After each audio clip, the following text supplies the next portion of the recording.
জয় শ্রীকৃষ্ণ, রাধে রাধে।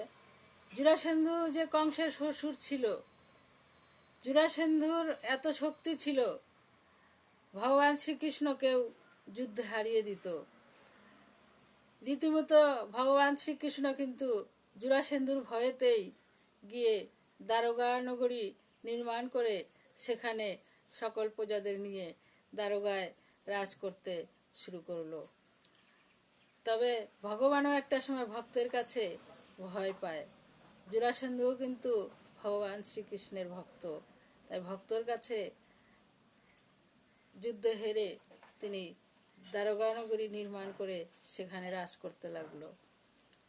তো এইভাবে তো আর আমরা মহাভারতের সম্পূর্ণ কথা একদিনে শুনতে পারবো না, একটু একটু করে আমরা শ্রবণ করাবার চেষ্টা করব এবং আমরা শ্রবণ করব। তাই আপনারা আমার সাথে থাকুন।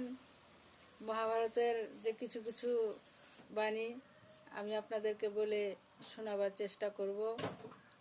অবশ্যই আপনারা একটু সাপোর্ট করবেন, সাথে থাকবেন। আমিও সকলের সাথে থাকব। জয় শ্রীকৃষ্ণ, রাধে রাধে।